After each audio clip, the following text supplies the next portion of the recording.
Hello and welcome to another edition of Santos on Sports, along with my good friend and partner in crime, Mr. Chris Santos. I am Paul Santos. Welcome into another day of hot topics in sports. We'd like to thank our sponsor, Scotty's Pub, 202 Pleasant Street, Fall River. Citywide Glass, 3 locations in Dartmouth, Fall River, and Taunton. Lakeville Athletic Club, 325 Bedford Street in Lakeville. And John Seed, attorney at law, 156 8th Street in New Bedford. Chris, how are we doing today? Hey, good evening, Paul. How are you? It was a decent day.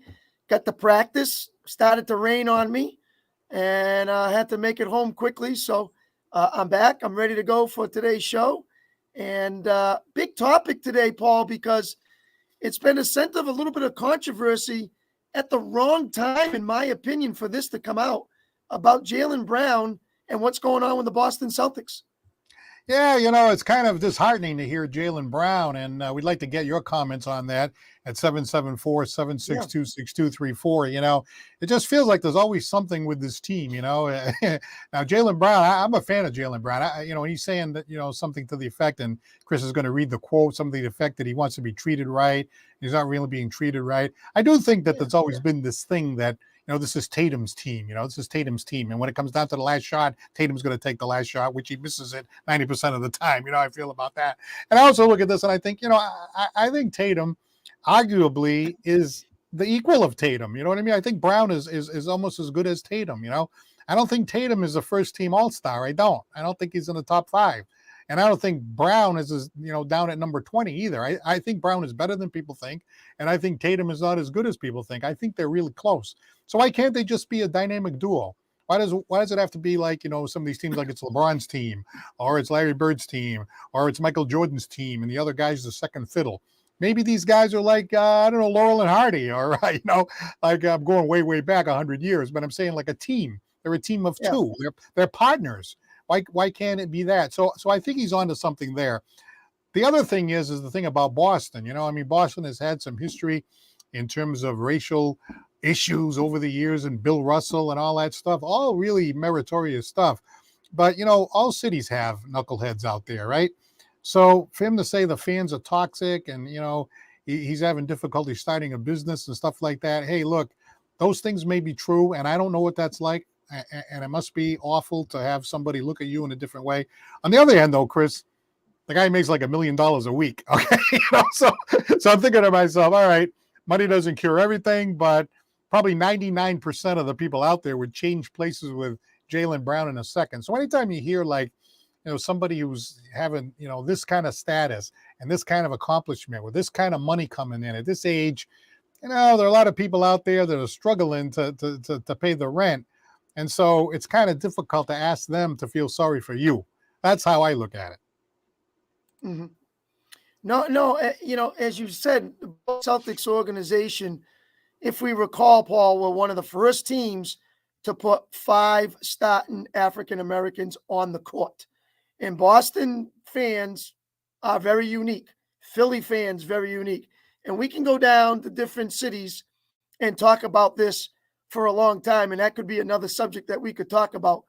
But for Boston fans, for Jaylen Brown to come out with this at this particular time, few weeks left before playoffs, 6-6 in their last 12, trying to make a push, trying to coexist with Tatum to make a run with 2 guys together, even though I know we're down to our final year in the contract, and there's a lot going on and talking about fans and the media getting on them. And Boston's a city where media comes forth. And I remember Bill Russell, if I remember correctly, when I read his book, he said, I play for the Boston Celtics. I don't play for Boston, is what he said. And he said it with the organization, not the city. And the reason he said that was because of what he was going through at that time. Now, I'm not saying that Jaylen Brown is going through exactly what Bill Russell went through. But I'm sure, as you alluded to, Paul, there are some fans out there that are making the wrong statements and the wrong choices in what they do. And I think it's getting to them. I think the media might hammer it up a little bit more too. Because when I'm reading statements, and his statement is, I don't know as long as I'm needed.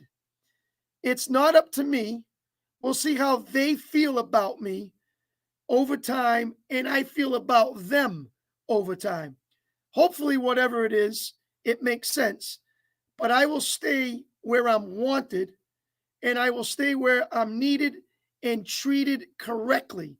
So that to me is both fans, organization, and money. And I think it comes to a lot of those three things.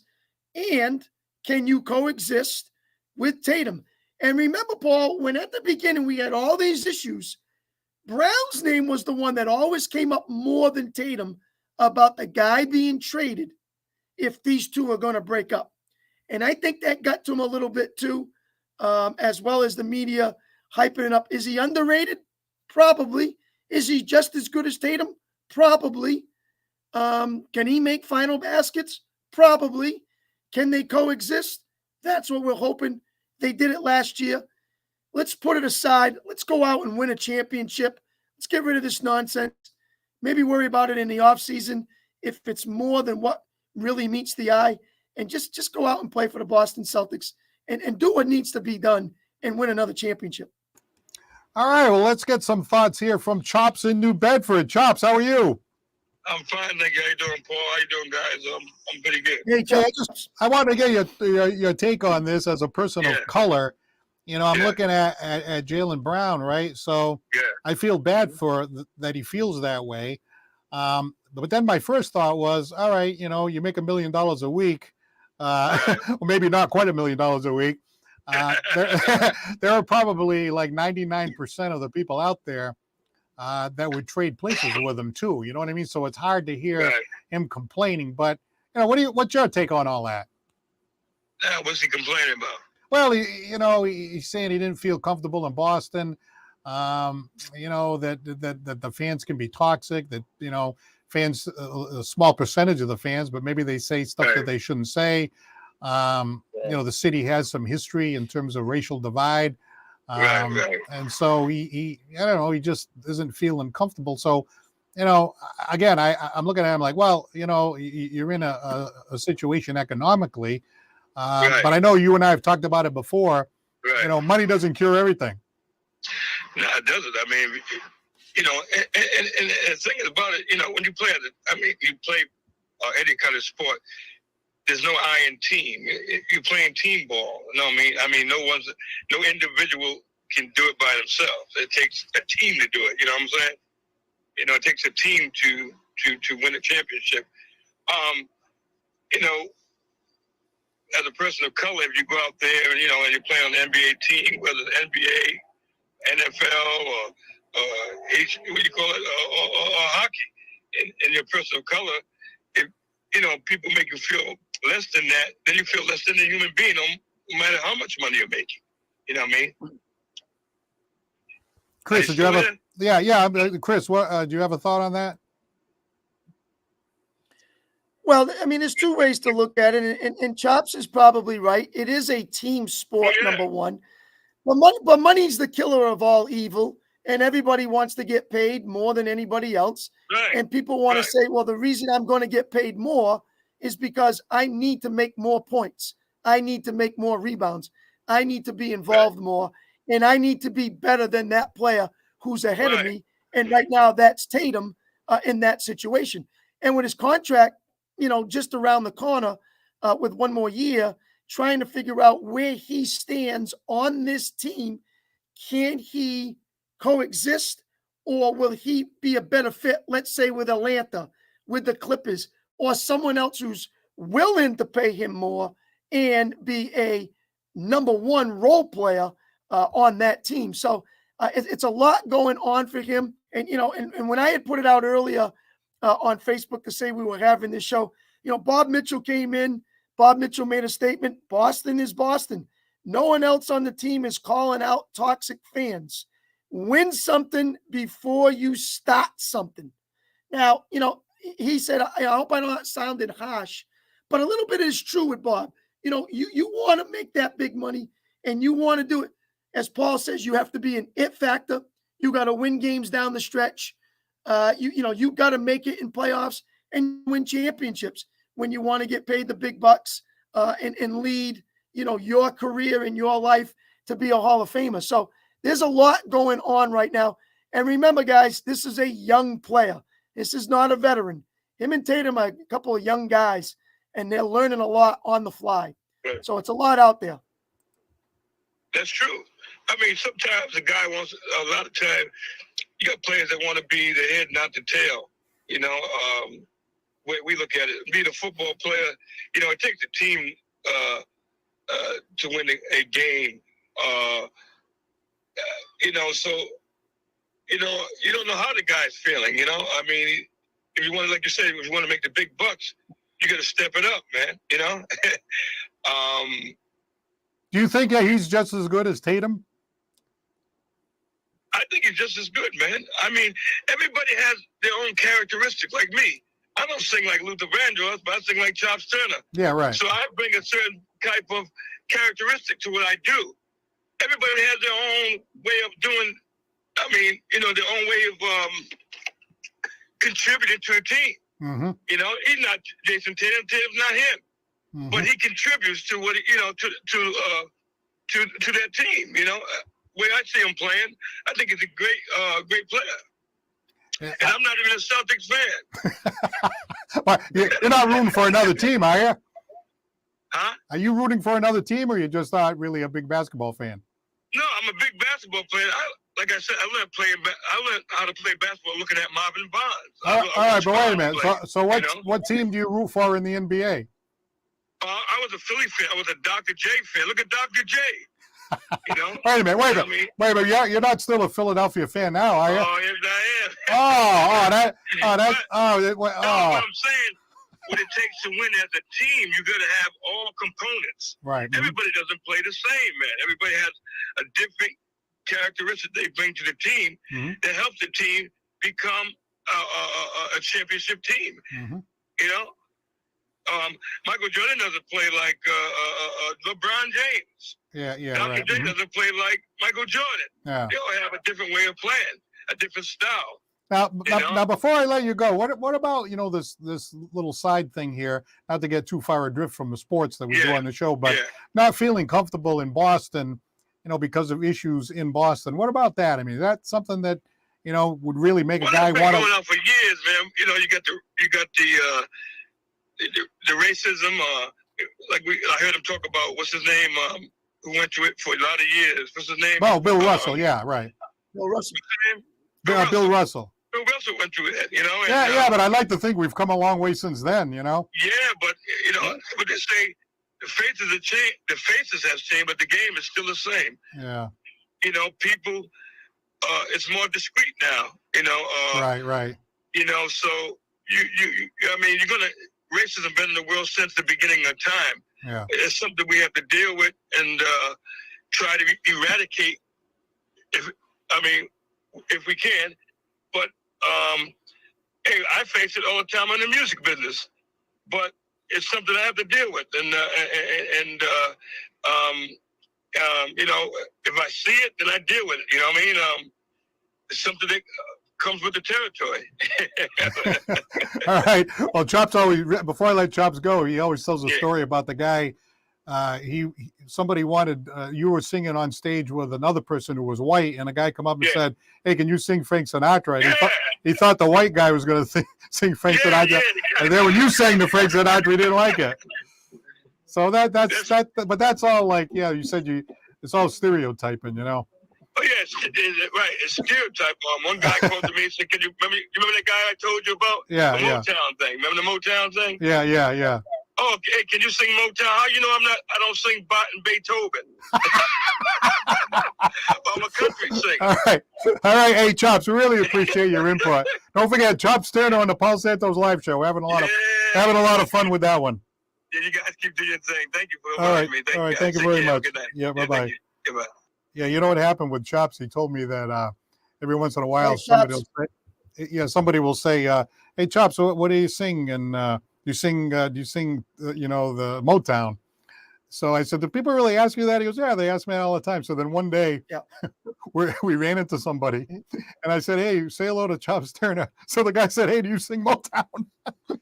so Chops looked at me, we both started laughing because he said that happened. And I was like, I didn't want to believe it. But anyway, so the bottom line is, without getting too far adrift, we just want to see, Brown and Tatum put the thing together with Marcus Smart, who's another pain in the neck, put the thing together because that team has enough talent to win the whole thing, And I do think that Brown, has to be looking at Tatum and saying, why is everybody falling all over this guy when I'm just as good as he is? You know what I mean? Like, I think that there's probably something to that. And actually in the finals, Brown was better than him. And Brown was probably better in the clutch than him. And I know he went up and missed a couple of foul shots and all that, but, maybe it is like a dynamic duo. Why does one guy have to be the number one and the other guy has to be the number two? I mean, you can go back in history, Paul, and say, you think McHale thought about that with Bird? Did you think Kareem thought about that with Magic? There were some different scenarios there where those guys and could say, hey, it was Larry Bird's team because Larry could create the game-winning shot. Larry was the guy that wasn't afraid to take it at the end, as much as Michael, as much as LeBron, and the great ones that know what to do. These guys have not gotten there yet. They think they're there, and they want to be there, and they're going to have to find a way to do it together to get that run and to get that championship.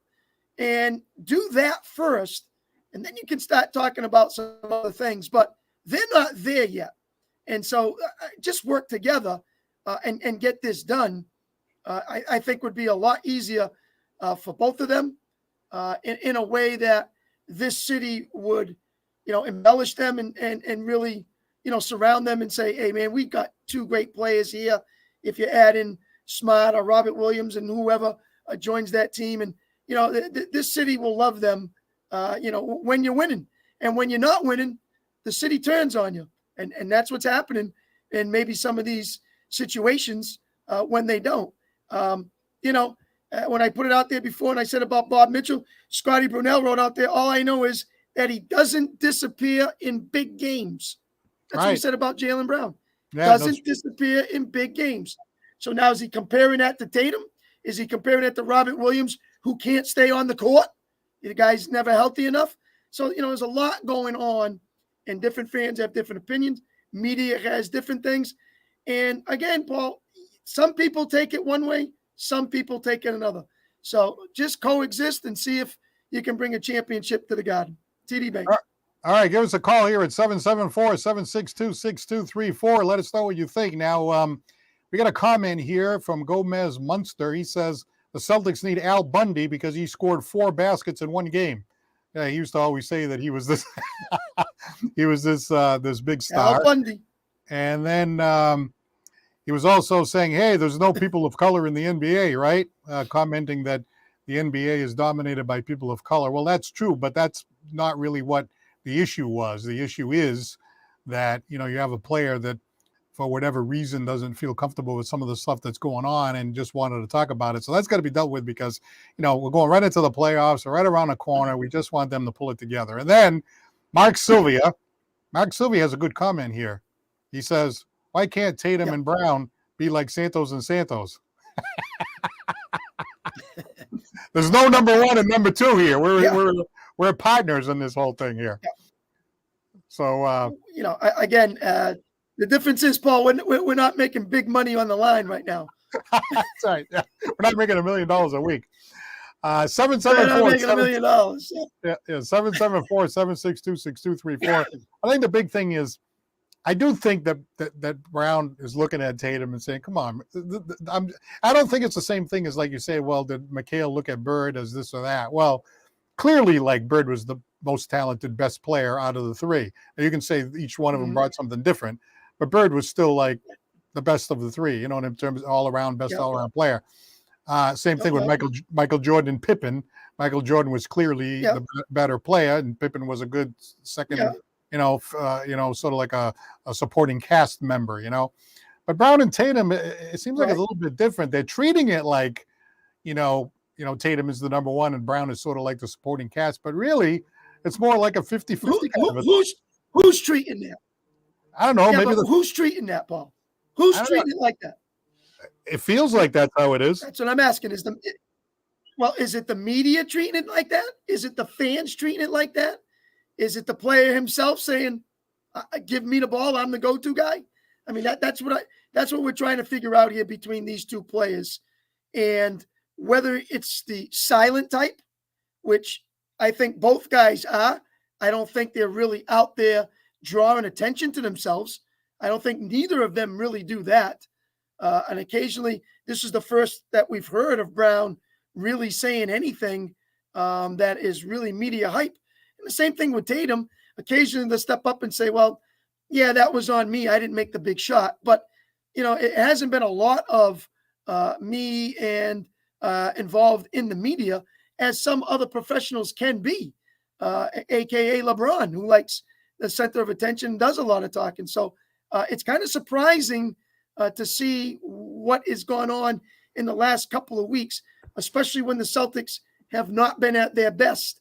Like I said, 6-6 in the last 12 games and still in second place, but you want that nice momentum going into the playoff and make that nice push for a championship.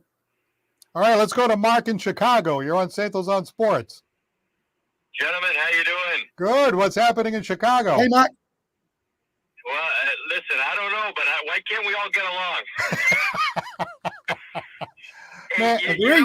I think I haven't been listening. I'm in my car, so I apologize if you talked about it. But I think what's discouraging for me right now is the timing of all this. And what we don't know is like what's going through his head. Is he running into some fans that's causing him to be uncomfortable?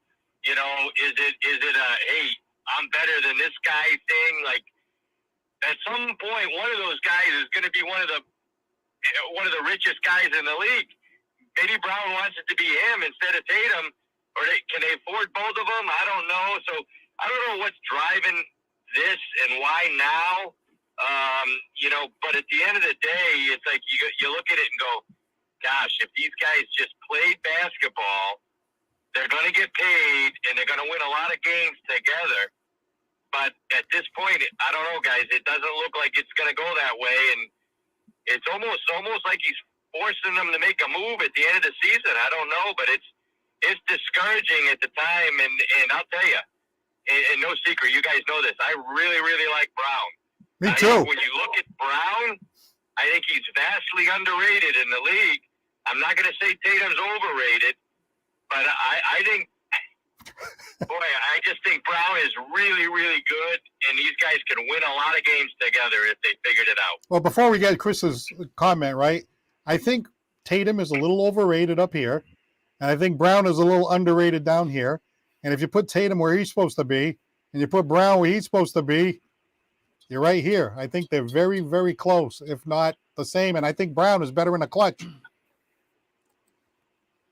I agree with mostly everything you've said. And, listen, this is an underrated potential piece of this.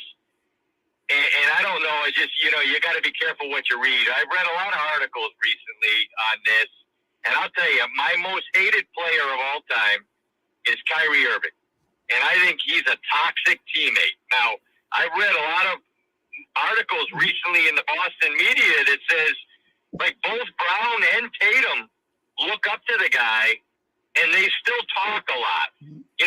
Is Kyrie putting seeds in Brown's head that, the fans are no good, it's a racist town? The other piece of the article said, Tatum's kind of got Kyrie's mentality that, hey, it's... So right. I don't know what truth there is to that, but listen, big brother, man, I don't disagree that Kyrie doesn't have something to do with both of those guys' mentality right now today. All right, let's see what Chris thinks. Well, as Mark said, and I actually read a couple of articles about that too with Irvin and how much Brown and Tatum looked up to him and had a good repertoire between the three of them and how that went. So that is very interesting what Mark has to say there. Guys, listen, I don't think Brown is underrated. He's made all-star appearances. He does things just as much as Tatum does. It's just that they always seem to find on a specific team one player who stands out more than another player to be the leader of the team. And for some reason, they have Tatum as that for the Boston Celtics and not Brown. But I think he still has made his mark and his statement with this team. And the NBA knows it, and they've given him accolades with his all-star appearances and everything else. So, you can look at when Harden went and he's playing with Embiid. Does that mean Embiid gets less of the attention because Harden's there? Does Harden get less attention because Embiid, has been with Philly? You have to look at it that way too. But yet both can make all-star games. So, it's just not them two. The NBA has that in a lot of teams. And so I wouldn't say he's underrated personally. I wouldn't, you maybe could say Tatum might be a little overrated. I could go with that because you got to be able to finish games and you got to be able to have it at the end. And if he's your go-to, or even if Brown is, somebody's got to do it at the end to win those close games. And right now there hasn't been enough of that in Boston for one guy to stand out more than the other. So that being said, just play ball, as Mark said. Worry about it off season. Get this done here and show Boston that, hey, we're here to win a championship and we're going to get it done. Almost had it last year. Let's do it this year. All right. Well, Mark, thank you very much for your phone call. We appreciate it. And we are going to go to Ryan in Rochester. How are you? Hey guys, how's it going? Yeah, good. Yeah, so I will say the timing of this stuff, right before the playoffs, and the fact that we might have some issues with cohesion. That is, just on top of the fact that, I'm starting to think that, the Missoula extension might have come a little bit too soon with the way things have been kind of falling apart, especially defensively. Now you add this on top of it with, and to be honest, I've had some worries about this ever since, the Kevin Durant stuff. If you remember, the rumors of hey, Jaylen Brown might be included in a package to go get Kevin Durant, and you had me over here with the hottest take of the century saying, hey, you should be trading Jason Tatum for Kevin Durant, not Jaylen Brown. But hopefully this gets sorted out before the playoffs. Hopefully they lock down defensively and all this stuff will be out of the way. But I'm with you guys. The timing of it all. Yeah, it's interesting, Chris, because suppose this came out before the trade deadline, right? Then it'd be like, wow, it'd really be awkward. Then you'd have to wait a minute.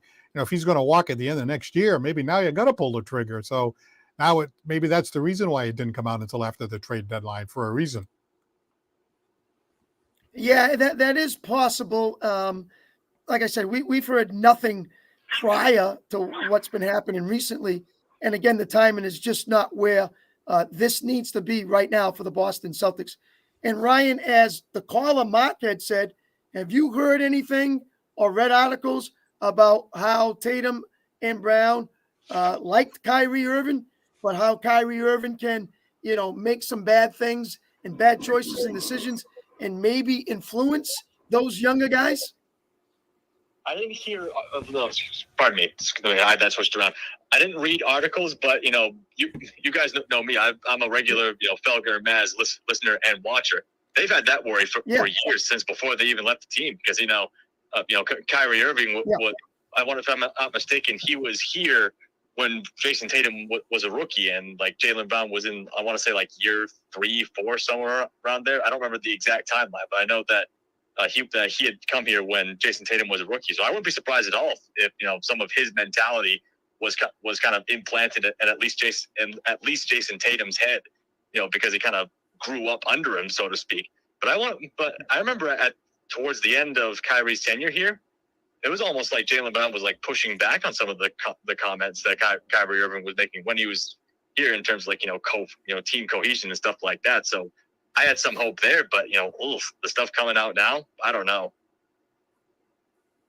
And if I'm not mistaken, Brown is the player rep for the Boston Celtics. Is that correct? I want to say that is true. Yep. I don't know. Don't quote me on So that. I don't know he for sure. he hears a lot. Yeah, I'm not sure about Yeah, that he either. hears a lot what's going on in the NBA. Hey, the thing with Kyrie, I mean, look, there are players on other teams that fans dislike. Now, like when Roger Clemens went to the Yankees, he came into Fenway Park and got treated horribly. I'm sure. Just because the fans looked at him like, well, he was one of us, now he's one of them. Okay, so I think that's about it. When Kyrie says to the Boston fans, "Oh yeah, I'm going to be here," and then the whole time he was, talking to other players to leave, and then he goes and stomps on the logo. Of course you're going to dislike him. It doesn't have anything to do with his, ethnicity or a color of his skin or anything like that. So again, it's hard to separate what motivates a fan base to like or dislike somebody. But I think a lot of times it's probably as simple as that, like it was with Roger Clemens or a Yankee or whoever. And you have to remember, too, the way that Kyrie left, I remember there was this one moment where he was at like a team event or something like that. And he said, hey, if you guys will have me, I'll re-sign here. But then all of a sudden, nope, I'm going with KD to Brooklyn. Yeah, right. And by the same token, and on the other side of the coin, I do think that, when there are trade rumors, right, it's always Brown. Because they say, well, the Celtics, the Celtics never say these two guys are untouchable. They always say, it's always like, well, Brown is in the trade rumors. Brown is in the trade rumors, right? Tatum's never in the trade rumors, like you said before. Yep. So maybe that's like getting to him a little bit. Like, hey, why am I always the guy that's hung out to dry in these situations? Why? I mean, the Celtics have never attempted to trade him as far as we know. Maybe they talked a little bit, but, maybe that's just, something that's irritating him. I wouldn't be surprised at all. Yeah. And the fact that his name is being thrown out there more than, a guy like Marcus Smart, I could easily see that being irritating too. Yeah, and what I'm finding a little bit more confusing, I guess to say, is when he's talking about the fans and the toxic of the fans. Because, if Robert Williams is playing and he's on the court, I'm sure the fans are all over him and say, hey, it's about time you found your way back on the court and you're healthy again. Or when Smart makes a bad play or bad decisions and they jump on him. But I haven't heard any of those guys talking about fans as Brown just came out with and said about it. So that's where I'm a little confused and a little shocked at because some of the situation just seems to be only him and not maybe some of the other players who easily could be talked about by fans in some of their situations of what's been going on this year. I can agree with that. And, to be honest, I'm surprised that Smart hasn't come out and said some stuff about that. I know I keep piling up on Smart, but he seems to be like one of these sensitive types. But yeah, it does seem weird that it is this one guy. So like, is he starting to become a little thin-skinned himself? I don't know. Well, they say too. Label on him, but you never know. I've heard them say too that I think this coach probably feels that way, and even Udoka felt that way. That down the stretch, Marcus Smart is out there in a situation where you need some offense, in the last 3-4 minutes of the game, and the coach doesn't want to put Brogdon in there or White, even though you need some offense because they're afraid that he might have a hissy fit or something. So those are the kinds of things that you got to put that aside if you're going to win the championship. And hopefully they do. Yeah, hopefully they do. But before we go now, did you have one more thought on the Celtics? No, I was just gonna say like hopefully that this all comes together during the playoffs because we're gonna need it, or else we're not even gonna come close to reaching the finals again. Yeah. Now, real quick, Patriots, right? Joe Judge just signed on as an assistant coach in special teams. So hey, maybe that's a good spot for him. I don't know. What do you think about the Patriots here going into this year? Or some of the stuff that they've done so far. I mean, if it was just Joe Judge going back to special teams, totally good with that. That unit was an absolute disaster last year. We could probably use him back there. But what I'm really hoping is, and, I was talking to my uncle about this too, hopefully that Bert Breer was right when he said that, he's just an assistant head coach and not the assistant head coach. Yes. Because first of all, he doesn't even come Yes. close to deserving the assistant head coaching role to begin Yes. with. And two, the way I'm thinking of it, what was the point of making it a point to bring Gerard Mayo back to pretty much block him from having interviews with say the Carolina Panthers for a head coaching job? What was the point of even putting his name in that press release where he said, okay, we're going to bring back Gerard Mayo long term, and we're also going to go find an offensive coordinator? Like, what was the point of that? So again, for the sake of special teams, that's a good move, but to make him an assistant head coach at all, it's a bad look if you ask me. Yeah, well, what I've read was, it's the assistant in the organization up in the office area, but an assistant as well to help special teams. So they called it a two-part coaching for Joe Judge. But if that's his specialty and that's where he can focus on and help others and someone else who's in charge of it, I have no problem with that, again, whatsoever, just as Ryan has said there. So I think that's where they'll keep him at and just let him be and be part of the organization and just be an assistant to the assistant kind of a deal. And that should satisfy everybody. Looks like we're sticking with Mac Jones over here. It doesn't feel like they're going to throw the Hail Mary, so to speak, to Lamar Jackson. What do you think about that, Ryan? Do you think that the Patriots ought to consider a move like that? They should, but they won't. Like here's the thing. I do support Mac Jones, and I want him to do better with Bill O'Brien in the building now. But let's be real. I would take Lamar Jackson over Mac Jones in a heartbeat. But it's what I've been saying for the longest time. It kind of pisses me off that there's even noise that the Patriots might be getting Lamar Jackson in the first place. It's not going to happen because one, the Crafts and Bill are not going to pay the money, and two, you're going to have to give up 2 first-round picks for him. So I even though they suck at first-round draft picks, I don't see them parting ways with those. All right, Chris, if you were the general manager of the Patriots, would you pursue Lamar Jackson?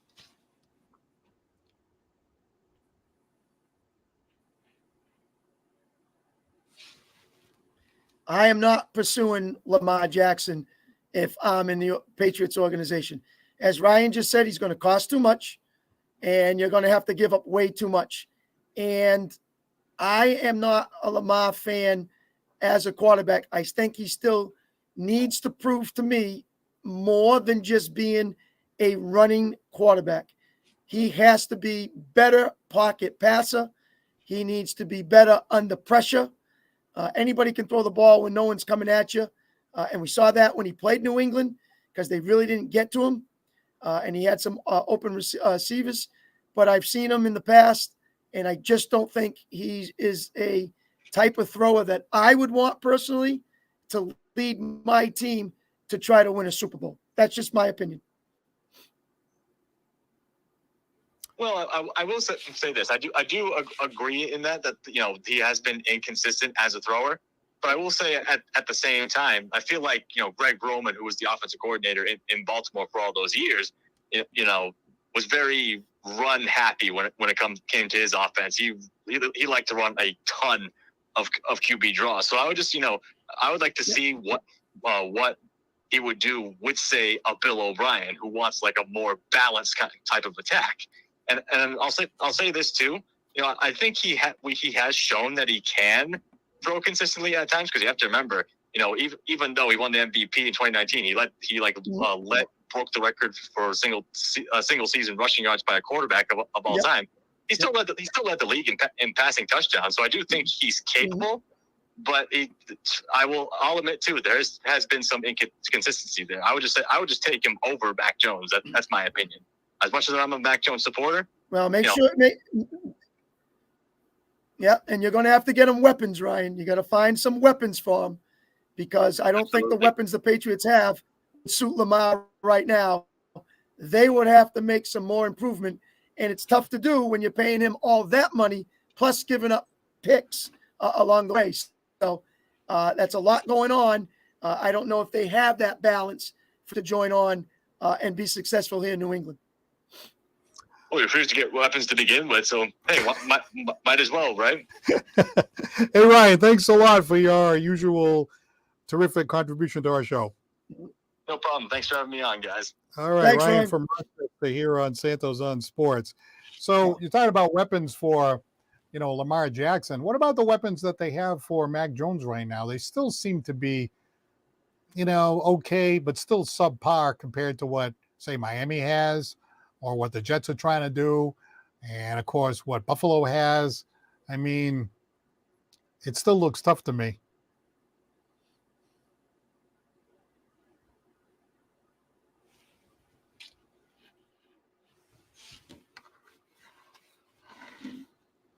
Let's see. Did we lose Chris? Yeah, I agree. And the Patriots are going to need a little bit more than just Juju Schuster. I'm here, Paul. You here? Yes. Yes, go ahead. Yeah, I'm here. There I am. Yeah, I think the Pats need a little bit more than Juju Schuster. I like the Mike Gesicki pickup. I thought that was nice. That's a better version than Jonas Smith. So I think that will help him. Does that mean you go out and try to get DeAndre Hopkins, OBJ, or make something happen in the draft and go get maybe the best receiver that's out there? I know there's a young kid, Jordan Addison, who's not a bad player. And there's a couple other wide receivers. The kid from Ohio State, another good player. So I still think they need a little bit more. And even that offensive line could shape up just a little bit and be better as well.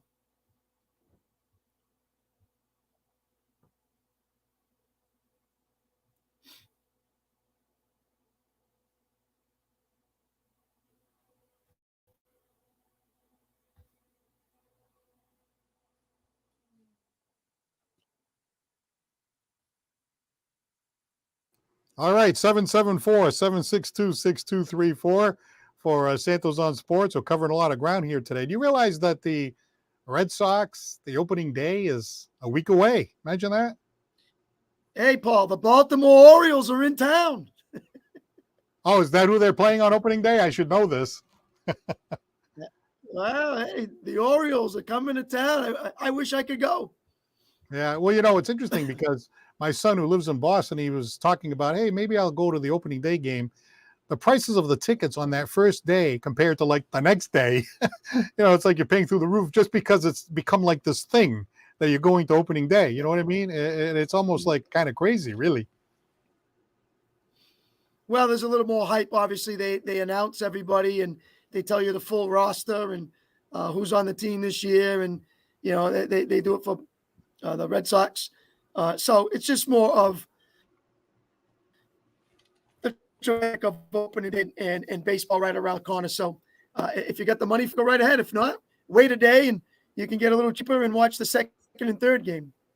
I really want to see how these rule changes are going to be in the regular season because, obviously if somebody gets rung up in an, exhibition game, they're going to be a little irritated, but it's not going to be the end of the world. You know what I mean? It's not costing them a game.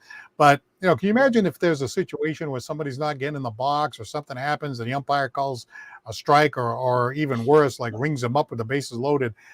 It seems to me that somewhere across the league, there's 162 games through, over 30 teams. Like at some point, there's going to be some kind of battle having to do with that pitch clock. But I hope they keep it moving because to me, I think it's an improvement. Well, Paul, I mean, if you remember, we saw it in the first week of spring training, and I haven't heard anything about it since that has been either negative in any way toward the batter or the pitcher when you're watching ESPN or just reading it in the news. Haven't seen anything since maybe the first week. So I think the players, the pitchers, they're adapting well. And unless it's a big game situation and something comes up, so far, so good. So hopefully it continues to move smoothly during the year. Yes, absolutely. And, I like it. I like it so far. I like the way the game kind of moves along. Again, I think when you get to the last inning of the last at bat with the bases loaded, There is that drama that, where they're looking at the close-up of the pitcher and the close-up of the batter and a close-up of the, the manager, and there's that whole drama thing going on. I mean, I don't think that 20 seconds necessarily is too short, for that to go on. But, there are situations where, there's a little bit extra drama that happens in a baseball game that's so much different than the other sports. That sort of slow grind, that slow build. And, I'd have to see how that feels when it gets to the last inning of a big game, to see whether or not that they're trying to speed it up a little bit too much. But in those early innings, oh my God, to me, I went to a game in Fort Myers. It just felt like the game was cruising along so much more nicely with that clock. Yeah, and I want to see it against rivalries. I want to see how it is against the Yankees and some of these other teams when it's really tense. And those games in the past have gone 5-6 hours. I want to see how that really comes into effect in big time situation, especially against some good rivalries. All right. And of course, we also have the Boston Bruins. They're just cruising right along. Had a nice win against Ottawa the other night. There was a game where Olmark was a little shaky, which, I thought to myself, oh, no, not now. But then the next game, he was really fantastic again. And Swayman is playing fantastic, too, in goal. So now you got two goaltenders playing well. But I just can't stand this creepy feeling that I have that it feels like these games are all exhibition games, that we're just playing one exhibition game after another, one game that doesn't really mean. I'm watching these games and I'm thinking, this game doesn't really mean anything except that I want to see the Bruins play well. So I'm rooting for them. They win another game, But, God, can you imagine they start a series and if something goes wrong and they lose game one? It's almost like game two. You have to win game two. You can't go down 2-0. So the fact that you won 60 games during the regular season, God, I know we've talked about this before. I hate to keep harping on it, but something about it that's creeping me out. You know what I mean? Like, God, to have this thing roll from now right to the Stanley Cup. Oh man, I hope it happens. I hope it happens. But there's something in the back of my mind that I don't know. I just have this doubt in the back of my head somewhere. Well, I thought you were going to tell me you had a creepy feeling about there's going to be a goalie controversy the way you were talking about Olmark and Swayman. And God, I hope that ain't going to happen. And they'll start with Olmark and just ride him and see how it goes. And this, in my opinion, Paul, couple of weeks can't end fast enough for the Boston Bruins because I think they just want to get to the playoffs and get it going now instead of dragging this on and get through these last 2 weeks and keep that momentum and just flow and get it going right away. So for them, there could be some guys taking a rest here and there, maybe not playing as much, take a game off just to make sure everybody's healthy and ready to go because you know how grueling playoffs can be, and especially if you're going to make a long run to get through a number of teams. Yeah, and you know what? The teams that they have to get through, they're tough. They're not easy. Starting with your Pittsburgh Penguins, possibly. I mean, you go out there and win 60 games, and the things you get is you get Sidney Crosby and Malkin coming the other way.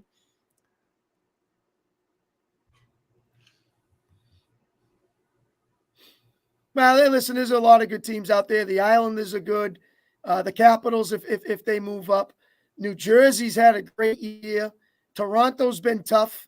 Tampa's always Tampa, even though they haven't been as hot as they've been in the past. So there's a lot of teams flying around right now that are trying to say, hey, we're the ones to beat.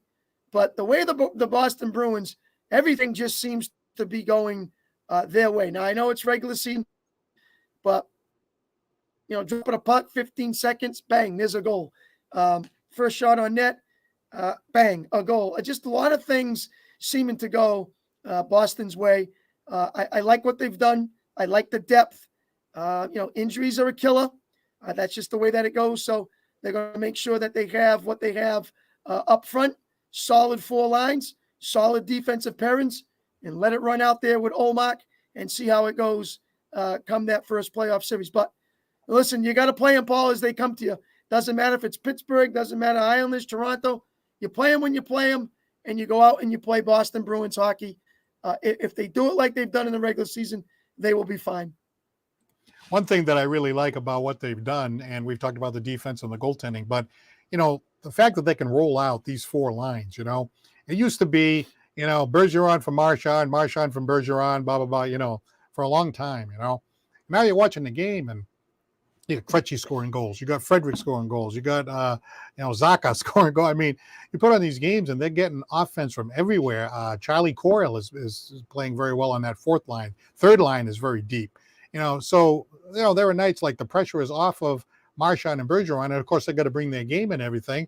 And DeBrusque, of course, has done really well on that first line. And we remember, he was somebody that didn't get along with Cassidy. But the fact that they can roll out these lines, I mean, that does remind me of 2011. And in 2011, when they won the Stanley Cup, a lot of things went their way. They got a lot of bounces and everything else. But to be able to roll out those 3 and 4 lines, like happened in 2011, wow, that's something that, a lot of teams, they can't do that. They don't have the depth that the Bruins have, even on the forward lines. Yeah, one of the ones that was a little, I guess, strange, when you picked up Bertuzzi from Detroit, remember Bertuzzi was a first-line winger with Dylan Larkin, and he was playing up there the entire time. Now, when they picked him up, Bertuzzi's a third-line player, so I thought maybe he was going to go with Bergeron and Marchand, but they've stuck with DeBrusque. And then I thought maybe he would go with Krejci and Pastrnak, but they haven't done that either. So they've kept them on the third line. They're trying to balance it, as you said, 3 lines, add some more scoring depth, add some more grit. And that's what they've done with those 4 lines. And, he's not afraid to throw them out there and match up against other teams' top lines. So that's nice to see. Yeah, I think Bertuzzi was getting some power play time, a game that I went to, and I was like, wow, look at Bertuzzi out there. And I was actually watching him, and I know he was like a top line guy on another team, right? And the thing about when you go to the game, you can actually just watch one player. Yeah. And my son was like, hey, watch Bertuzzi. I'm watching Bertuzzi. I mean, he was playing great. I thought he was all over the ice, 2-way, back and forth, going behind the net, centering the puck out to Coyle and making some great plays. And I'm like, wow, what a great addition this guy is.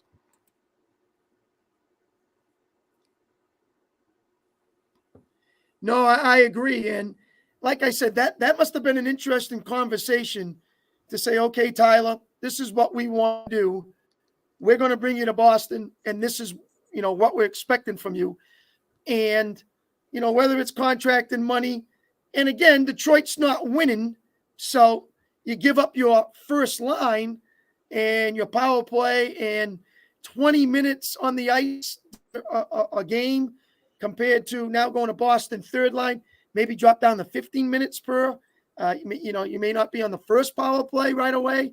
A lot of things happening with that, but he's adapted to it, and he's looking to win a Stanley Cup. So it's a piece of the puzzle that Boston hope works out for them. And sometimes you get a guy like that. I don't think he's won, right? Bertuzzi hasn't been on a Stanley Cup team, has he? No. Yeah. So sometimes you get a guy like that he's been around a little while, and he's like, gee, I'm on a Boston Bruins now. I think it was him that said, wow, this is really great. I'm on a Boston Bruins, from where I came from. And now I have a chance to win the cup. And I'm playing with guys like Bergeron and Marchand, well-respected around the league. You got Pastrnak, one of the top goal scorers in the league. You know what I mean? So he's probably thinking, wow, this is great. I have a chance to win. So maybe I'll suck it up and play on the third line. You know what I mean? That's like Chops was saying before. There's no I in team. You got to put your own personal thoughts aside to try to win for the team. That's correct. And at the same time, Detroit was going to, renew the contract, offer him something, he would probably want more money or whatever it was. And, there's a lot going on behind the scenes that we don't really know about. And so for him, it was a matter of saying, here's a chance to win a Stanley Cup. Hathaway from Washington, knowing Washington's been struggling this year, maybe a chance to win a Stanley Cup. And that's some of the big input about hockey that these guys want. They want to get on a team and be on that trophy and win a cup. Got to get your name on Lord Stanley's Cup. I mean, come on. Hey, our good friend from New Bedford, Tommy Mulligan, his name is on the Stanley Cup as the head athletic Yep. trainer for the Tampa Bay Lightning. And hey, there's a good chance we might see them in the playoffs. And I got to tell you, Tommy Mulligan knows that. He says, yeah, I know my friends back from New Bedford. They say they're rooting for me, but I know that when we go down here and we're playing the black and gold, that they're rooting for the like Seinfeld says, they're rooting for the laundry. Yep. Yep. No, that's true. And it's nice to have local guys. Scotty Allen again with the Capitals, trying to do his part to get them to the playoffs. So a lot happening, and that's just fun stuff. And we've had Tommy on a couple of times, and who knows, maybe get him on again. Yeah, and you mentioned Allen, Scotty Allen, well, Gary Allen, who was his brother, who also. I had talked to him a few days back, and he said, "Oh, he just got back from Washington." I said, "Yeah, what are you doing down there?" He says, "I was hanging around with the team." I said, "Did you get to talk to the grade 8?" And he said, "Yeah, I got some stories to tell you when I get back." I said, "All right, well, I want to hear all about it when you get back." But what a cool thing, to think that your brother is assistant coach on a team like that, and you go down there and really get a chance to meet and rub shoulders with some of the top talent in the world. No, that's just that's gravy right there. That if you're a hockey fan, those are some of the things that you treasure, you cherish, and you say, this just doesn't happen to many people out there, and I'm taking advantage of it, and good for him that he has a opportunity to be with his brother and family, and meet some of the greats of the NHL. So now your coaching is winding down, right? The tennis coaching? I am, yes. I have a few more weeks left, and I believe we stop around April 4th, and then our spring season is over. That is correct. All right, and then what happens after that? Are you going to be taking a little time off from the coaching after school kind of stuff? Yeah, I think I'm going to try to indulge a little bit and get some golf going, get my golf swing back in shape. That would be kind of nice. Get my you usually have a Tuesday night league that I get involved in. So looking to get back out there and hit the links as fast as I can. So that will be fun. How Need about the weather to cooperate. How about the tennis stroke? No, still playing that. I'm on a couple of teams. All right. I got to play again tomorrow night, and Nice. that's just the regular season, and then we'll wait for some sectional play, and then see if we can qualify once again for a national championship. Just remember, folks, say hello to the man who's not ready for pickleball yet. He might be a few years from now, but right now, nope. That's that's for people that are kind of on the back nine, sort of. That's right. All right, let's take this opportunity to thank our sponsors, John Seed, attorney at law, 156 8th Street in New Bedford. You can check out his website at johnseedlaw.com. Lakeville Athletic Club, 325 Bedford Street in Lakeville, where you can play tennis and pickleball, by the way. Citywide Glass, 3 locations to serve you at 425 State Road in Dartmouth. Additional locations in Fall River and Taunton. And Scotty's Pub, 202 Pleasant Street in Fall River. Thank you very much for supporting our show. Thank you to our callers, Mark and Ryan and Chops, and all of your comments in the comment line. And hey, the next time we speak to you, the baseball season will be rolling. We'll be that much closer to the playoffs. And we keep talking about, the Celtics in the playoffs and the Bruins in the playoffs. And you do get the feeling that you just want it to get going already, I do. It's been a little bit of a grind for both teams, but it's nice to see playoffs for both teams are actually in it. Because remember, only 8 make it, and if you're not part of it, it's not fun. So there's another 8 teams watching from home in both leagues. So good luck to both of them once they get there. We'll talk about them again before the playoffs begin, and maybe we'll get a couple of guests to talk about the Celtics and maybe the Bruins before playoffs happen. Well, Chris is probably working behind the scenes. I think you might have let something. You working behind the scenes a little bit there, or no? That Billy Jaffe, he's a tough guy, but I'm still working on him. Celtics is a little tougher. I'm trying to find someone that will come to the forefront and talk on our show about the Boston Celtics. But you never know. No, you never know. Chris is working his contacts out there, so a lot of times when you least expect it, something happens. But anyway, thank you very much. Fun show today on Santos on Sports, and we hope to talk to you again soon. For Chris Santos, I'm Paul Santos. Have a fantastic night, and we'll talk to you again soon, as we said.